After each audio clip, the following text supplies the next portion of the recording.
15장 22절에서 27절까지입니다. 우리 천천히 함께 같이 읽겠습니다. 시작. 모세가 홍해에서 이스라엘을 인도하며 그들이 나와서 수르 광야로 들어가서 거기서 사흘 길을 걸었으나 물을 얻지 못하고 마라에 이르렀더니 그곳 물이 써서 마시지 못하겠으므로 그 이름을 마라라 하였더라. 백성이 모세에게 원망하여 이르되 우리가 무엇을 마실까 하매 모세가 여호와께 부르짖었더니 여호와께서 그에게 한 나무를 가리키시니 그가 물에 던지니 물이 달게 되었더라.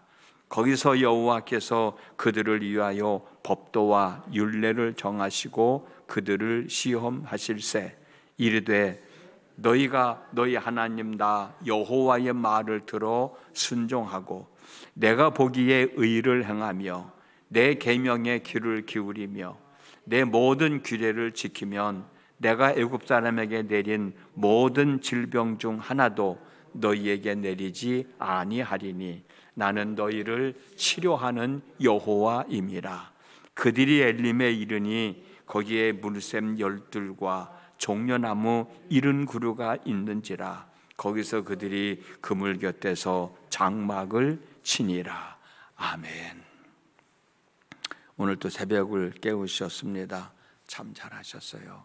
여러분 모두에게 오늘 마지막 절에 있는 엘림에 이르는 복이 있어지기를 주님의 이름으로 축복합니다. 이스라엘 백성들은 하나님의 은혜로 애굽 땅을 나와서 홍해 바다를 건넜습니다. 이스라엘 백성들이 애굽을 나와서 홍해 바다를 건넜다는 것은 애굽 땅을 완전히 벗어났다는 뜻입니다. 이스라엘 백성들이 애굽 땅을 완전히 벗어났다는 뜻은 이제부터는 애굽의 왕 바로의 노예가 아니라는 뜻이에요. 이스라엘 백성들이 애굽의 왕 바로의 노예가 아니라는 뜻은 하나님의 백성이 되었다라는 뜻이기도 합니다. 그리고 이스라엘 백성들이 하나님의 백성이 되었다는 것은 이제부터는 하나님의 백성으로서의 삶을 살아가야 한다라는 뜻도 돼요. 그러면 하나님의 백성으로서의 살아가는 삶은 어떤 삶일까? 여러 가지가 있지만 오늘 우리가 읽었던 본문 출애굽기 15장 22절에서 27절까지의 내용을 통해서 정말 하나님의 백성이 된 사람은 어떤 삶을 살아가야 할까? 거기에 대한 내용을 오늘 그리고 내일 그리고 다음 주 월요일까지 함께 나눠보려고 그럽니다. 하나님의 백성으로서의 삶을 살아가는 삶 첫 번째는 애굽을 나온 거에 대해서 하나님 앞에 감사하는 마음을 가지고 살아야 된다. 그렇잖아요. 하나님께서 이스라엘 백성들을 애굽 땅에서 건져내지 않았다면 지금 이 순간에도 이스라엘 백성들은 애굽의 바로 왕 노예로서의 삶을 살아가야 되는 거예요. 지금은 자유의 몸이 되었잖아요. 이거 누구 때문에? 하나님 때문에. 그러니까 하나님께서 우리를 노예에서 하나님의 백성으로 삼아주신 그 은혜를 잊지 말고 감사하며 살아가야 된다는 거죠. 이스라엘 백성들을 보십시오. 이스라엘 백성들은 애굽을 나오게 된 것에 대하여 그리고 홍해 바다를 건너게 된 것에 대해서 감사하는 마음을 갖고 있지 않았었습니까? 우리가 지지난주 화요일 날 함께 말씀을 나눴잖아요. 그때 말씀 나눈 것처럼 출애굽기 15장을 보면 모세와 이스라엘 백성들은 하나님의 은혜로 애굽을 나와 홍해 바다를 건넜을 때 하나님께 감사하는 마음으로 찬양을 불러드렸잖아요. 하나님의 위대하심을 노래했잖아요. 미리암과 그 많은 여인네들은 소고를 치면서 춤을 추면서 하나님 앞에 감사를 드렸지 않습니까? 그런데 여러분, 우리가 알아야 할 것은 하나님께 감사를 드릴 때 순간적인 감정에 치우치지 말고 내 삶 속에서 역사하신 하나님의 은혜를 기억하며 감사하는 마음을 가지고 하나님께 감사하는 삶을 쭉 이어갔으면 좋겠어요. 오늘 우리가 읽은 본문의 말씀을 보면 감사하는 마음은 온데간데 없고 원망과 불평을 하고 있잖아요. 우리가 읽었던 본문 출애굽기 15장 24절을 보면 마실 물이 없다고 이스라엘 백성들은 모세를 향하여 우리가 무엇을 마신단 말이냐 라고 원망하는 거예요. 이스라엘 백성들이 하나님의 은혜에 감사하다고 하나님께 고백을 한 지가 얼마나 되었어요. 그때가 얼마나 되었다고 지금 또 자기 자신들에게 어려움이 있다고 원망을 하고 불평을 하느냐는 거예요. 한번 생각해 보세요. 이스라엘 백성들이 홍해바다를 건넜잖아요. 거기서 하나님께 앞에 감사하다고 찬양을 불렀잖아요. 소굴을 흔들고 숨을 쉬면서 하나님께 영광을 돌렸잖아요. 그리고 수르 광야로 들어가서 사흘길을 걸었다 그랬어. 그동안 물이 없었단 말이에요. 마라에 얼마나 더 갔는지는 모르지만 우리가 생각해 보면은 사흘 아니면 뭐 수르 광야에서 마라까지 갔으니까 얼마나 됐겠어요. 자기들이 하나님의 은혜에 감사하다고 찬양을 불러가면서 춤을 춰가면서 영광 돌렸던 때가 얼마나 됐다고 지금 어려움이 있다고 또 하나님을 원망하고 불평을 하느냐는 말이에요. 감사하는 마음이 감정에 치우쳐서 일시적이고 순간적인 행동에 대해서는 안 된다. 바울이 말했듯이 항상 감사하는 마음, 그 마음을 가지고 살아가는 삶이면 하나님이 얼마나 기뻐하시겠어요. 지지난주도 목사님 설교하셨고 어제도 말씀하셨잖아요. 하나님을 기뻐하시는 삶을 살아가야지 우리를 보고 안타까워하면서 눈물을 흘리는 삶, 그 삶은 원치 않을 거예요. 우리는 늘 하나님 앞에 감사하며 살아가야 되는데 그 감사하는 마음이 순간적이고 일시적이면 아니다. 감정에 치우쳐서도 안 된다. 하나님이 이렇게 역사하셨음을 잊지 말고 마음에 간직하고 살고 환경 어려운 일이 있다 할지라도 하나님은 또 나에게 은혜를 베풀어 주실 거야. 그 믿음을 고백하는 삶이 하나님이 기뻐하시는 삶, 그것이 하나님의 사람으로서의 살아가는 삶이 아닐까. 하나님의 백성으로서의 삶을 살아가는 두 번째 삶은 항상 좋은 일만 있는 것이 아니다. 때로는 고난과 고통을 당하는 삶도 살아가게 된다는 사실을 알고 살아가는 삶이어야 돼요. 내가 예수를 믿어서 구원받은 하나님의 사람이 되었다고 모든 일이 잘 되는 것은 아니란 말이에요. 이스라엘 백성들이 홍해바다를 건넌 후 하나님이 인도하여 데려가실 때 그 데려가시는 곳이 어디예요? 광야예요. 광야, 수르 광야. 홍해바다를 건너면 젖과 꿀이 흐르는 가나안 땅이 있는 줄 알았는데 어쩌면 이스라엘 백성들은 그런 생각 가지고 있지 않았겠어요? 이 고비만 넘기면 이제는 우리가 그렇게 그리워하던 모세가 그렇게 얘기하던 젖과 꿀이 흐르는 가나안 땅이 있는 줄 알았는데 아니잖아요. 젖과 꿀이 흐르는 가나안 땅에 쉽게 갈 줄 알았는데 기대와는 다르게 광야로 들어가게 된 거예요. 그리고 광야는 지역의 특성상 물을 얻지 못한 곳이잖아요. 담아왔던 물도 다 떨어졌습니다. 젖과 꿀이 흐르는 가나안 땅을 가려면 광야를 지날 수도 있겠다 싶었지만 사흘길을 가도 마실 물을 맞지 못하니까, 마라에 도착했는데 물은 있긴 있는데 써서 먹지 못하니까, 목마르면 물을 마셔야 되는데 물을 마시지 못하니까 원망할 수도 있겠죠. 불평할 수도 있겠죠. 그러나 아까 말씀드린 것처럼 이 상황에서도 하나님은 우리와 함께 하실 것이라는 그 믿음으로 기다렸으면 좋았을 텐데,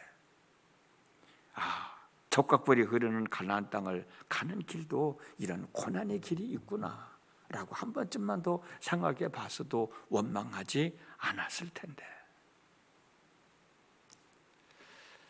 하나님의 사람이 되었어도, 내가 예수를 믿어 구원받은 하나님의 사람이 되었어도 지금 우리가 천국을 향해 가고 있어도 때로는 부족함이 있고, 때로는 아픔도 있고, 때로는 슬픔도 있고, 시련도 있고, 때로는 실패도 있고, 고통도 있다는 사실을 기억하시고, 이런 일을 당할 때마다 원망하고 불평할 것이 아니라 하나님은 나와 함께 계시니 잘 극복하며 이기며 살아가게 해 주실 거야. 그 믿음 갖고 살아가는 삶이요. 하나님의 백성으로서의 삶을 살아가는 세 번째 삶은 하나님의 인도하심과 돌보심이 항상 내 삶 속에서 일어나고 있다는 사실을 믿고 살아가는 삶입니다. 어쩌면 우리가 지금 이런 믿음이 있기 때문에 살아가고 있는지도 몰라요. 그러나 다시 한 번 더 오늘 본문에 나와 있는 말씀처럼 이 말씀 마음에 새기고 살아가자라는 거예요. 이스라엘 백성들이 애굽을 나올 수 있었던 것은 오직 하나님께서 이스라엘 백성들과 항상 함께 계셔서 인도하시고 돌보셨기 때문이잖아요. 우리가 이미 말씀을 나눴지만은 보고 듣고 알고 내려오셔서 건져내시고 인도하여 데려가시고 있는 중이잖아요, 지금. 그러므로 이스라엘 백성들은 이 사실을 알고 하나님이 돌보고 인도하고 인도하여 나가시니까 하나님이 역사하실 때로 좀 기다려보자, 이런 마음을 갖고 살았더라면 좋았을 텐데 이런 마음이 없었던 거예요. 어쩌면 우리들 가운데서도 원망하고 불평하는 사람들은 이 말씀은 좀 마음에 기억하시고, 지금까지도 하나님이 역사하셨으니 오늘의 나던 것은 하나님의 은혜니 이것도 잘 극복하며 살아갈 수 있게 해 주실 거야. 그런 믿음의 고백을 하나님은 듣고 싶어 하지 않으실까? 출애굽기 13장 21절에서 22절을 보면 여호와께서 그들 앞에서 가시며, 그들이 누구예요? 이스라엘 백성들이잖아. 하나님께서 그들 앞에 가시며 낮에는 구름 기둥으로 그들의 길을 인도하시고 밤에는 불기둥으로 그들에게 비추사 낮이나 밤이나 진행하게 하시니 낮에는 구름기둥 밤에는 불기둥이 백성 앞에서 떠나지 아니하니라. 늘 함께 하시는 거예요. 뒤따라가는 것도 아니에요. 앞서가시는 거예요. 낮에는 햇빛으로 더우니까 구름기둥으로, 밤에는 쌀쌀해지고 추우니까 불기둥으로, 그렇게 감싸가면서 이스라엘 백성들 곁에 늘 계시잖아요. 하나님은 이스라엘 백성들이 애굽을 나왔을 때 구름 기둥으로 불기둥으로 함께 계시면서 이스라엘 백성들을 돌보시며 인도하셨습니다. 하나님은 이스라엘 백성보다 앞서 가시면서 낮에도 밤에도 이스라엘 백성들을 보살피며 인도해 가셨어요. 이미 우리가 말씀을 나눴지만 뒤에서는 애국 군인들이 쫓아오고 그 앞에는 홍해바다가 있어서 오고 가지도 못하고 있을 때 하나님은 홍해바다를 건너 갈 수 있도록 역사해 주셨잖아요. 이 사실을 직접 보고 경험한 사람들이 바로 이스라엘 백성들이잖아. 그러면 우리와 함께 계시며 우리들을 돌보시고 인도하셨던 하나님은 지금 이 순간에도 우리와 함께 계셔서 우리를 돌보시고 인도하신다는 사실이 믿어져서 하나님의 역사하심을 기다려야 되는 거예요. 비록 마실 물이 없어서 목이 마르고 고통스럽지만 바다를 건너게 하신 하나님이 우리를 돌보시지 않겠냐는 믿음으로 기다려야 되는 것 아니란 말이에요. 저도 마찬가지고 여러분들도 마찬가지고, 지금 힘들고 어렵다고 왜 나만 이러느냐고 원망할 이유가 없어요. 지금까지도 하나님의 은혜로 살았다고 늘 고백하잖아요. 감사하다고 하나님 앞에 예물도 드린 적도 있었잖아요. 그때는 하나님이 역사하시고 지금은 역사하지 않을까? 지금도 역사하시는 거예요. 하나님이 역사하실 수 있도록 온전한 믿음의 삶을 살아가는 거예요. 이것이 하나님의 사람으로서의 살아가는 삶의 모습이 아닐까? 하나님의 역사하심을 기다리며 살아가는 삶이 바로 하나님의 사람으로서의 삶을 살아가는 삶이에요. 하나님 앞에 감사할 줄 아는 사람들, 내가 예수를 믿어 구원받은 하나님의 사람이 되었지만 그래도 때로는 어려운 일을 당할 때도 있고 실패할 수도 있다. 그렇지만 하나님은 늘 나와 함께 하시면서 내 삶의 주인이 되셔서 이끌어가고 계신다. 이 말씀을 좀 기억하시고 오늘도 어려움이 있다 할지라도 절대로 낙심하거나 절망하지 마시고 지금까지 내 삶 속에서 인도해 오셨던 하나님의 은혜가 있음을 고백하면서 기도하시고 오늘 하루의 삶도 잘 주시며 살아가는 저와 여러분의 삶이 되어졌으면 정말 좋겠습니다. 기도합니다. 지난 밤에도 함께 하신 하나님, 오늘도 하루를 삽니다. 내 삶 속에 이런 일도 있고 저런 일도 있어서 왜 그러느냐고 때로는 원망하는 말도 하게 되지만 원망할 필요도 없습니다. 불평할 필요도 없습니다. 지금까지도 하나님의 은혜로 살아왔으니 앞으로도 하나님의 은혜로 살아가게 된다는 그 믿음을 가지고 때를 따라 돕는 은혜를 얻기 위하여 은혜의 보좌 앞에 나오는 저희들이 되게 하여 주시니 감사합니다. 오늘 나눈 말씀을 통해서 다시 한번 희망을 갖습니다. 소망을 갖습니다. 하나님이 내게 은혜를 베풀어 주셨을 때 나는 감사하다고 고백하지 않았습니까? 그렇지만 때로는 어려운 일을 당하게 되고 슬픔도 당하게 되고 마음의 상처도 받게 되고 몸도 아프게 되고 그렇지만 그 속에서도 하나님은 나와 함께 하시면서 내 삶을 이끌어 가신다는 거예요.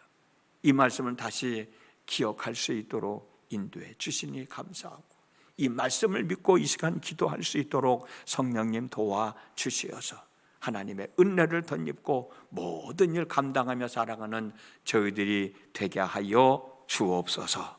예수님의 이름으로 기도드렸습니다. 아멘.